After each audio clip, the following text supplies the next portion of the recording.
Hi everyone, welcome to Mums in Business TV. I'm Melissa Groom, the CEO of Mums in Business. Next week at Mums in Business at Palm Beach, our guest speakers are Michelle Cannon, who is a life purpose and energy coach, and Trevor Russell, who is a business coach. We'd love to see you there. Come along for a free trial and bring a friend too. This week's hot topic is all about your elevator pitch.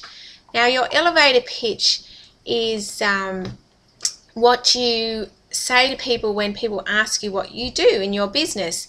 And sometimes you've got 30 seconds to explain it, sometimes a minute, sometimes a bit longer if you're at a function or an event. So it's good to have a few different scripts ready to be able to explain to people what it is that you do in your business. For instance, when you get up at a networking group, you don't want to just stand up and say, "Hi, I'm Debbie, I've developed my own skincare range." What you want to say is, "Do you want to look younger? I can shave years off your age in only 21 days, so if that's you, come and see me at the end and grab a card." An elevator pitch is several things. It's a communication tool. It helps you articulate your message, and it's also a sales tool. It will help you raise the money and close the deals that you need to be successful. You no doubt are fascinated and passionate about what you do, and you could talk about it for hours, but most people aren't like you. It doesn't matter what you are selling. In order to close the deal, you need to get your audience to listen to what you have to say, which is a lot harder than you think. You need to figure out how to communicate your message to somebody who has 20 other things on their mind. You need an elevator pitch. An elevator pitch is an overview of an idea, product, service, project, person or other solution to a problem, and is designed to just get the conversation started. It's designed to quickly grab your audience's attention and persuade them to pay attention to what you have to say and convince them to want to hear more. An elevator pitch does this by answering basic but all too often overlooked questions like, what is it? Who needs it? Why do they need it? And who are you to see the problem and to build the solution? And just as importantly and effectively, an effective elevator pitch leaves for later the details of how your solution works. In some cases, you may have only 10 to 15 seconds to say what you do, and in other cases, as I said before, up to 2 minutes or longer if you're at a function.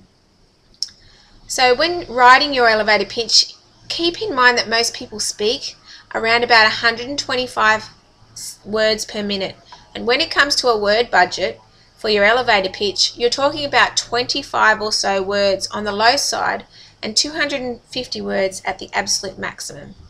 Speak slowly and in a calm and relaxed manner.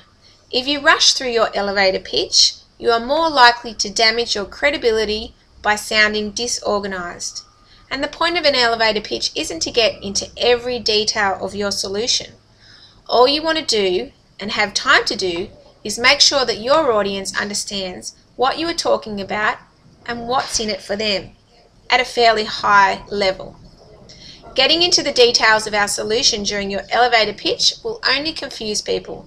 And one reason why so many people deliver poor elevator pitches and why so many elevator pitches are far too long or too detailed is they don't understand the purpose of an elevator pitch. They assume the purpose of an elevator pitch is to close the deal, while in truth the purpose is to just interest the audience and continue to talk. No more and no less. Start with the most important information rather than have it get lost during the body of your pitch. The elevator pitch is the summary of your solution. Start off with a summary sentence. There are 9 steps to delivering an effective elevator pitch. Number 1, be concise. An effective elevator pitch contains a few words as possible, but no fewer.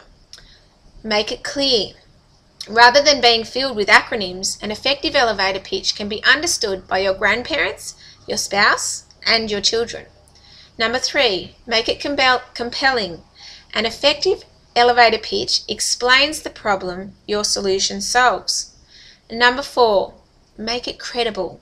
An effective elevator pitch explains why you are qualified to see the problem and to build your solution. Number 5, conceptual. An effective elevator pitch stays at a fairly high level and does not go into too much unnecessary detail. Number 6, make it concrete. As much as is possible, an effective elevator pitch is also specific and tangible. Number 7, be consistent. Every version of an effective elevator pitch conveys the same basic message.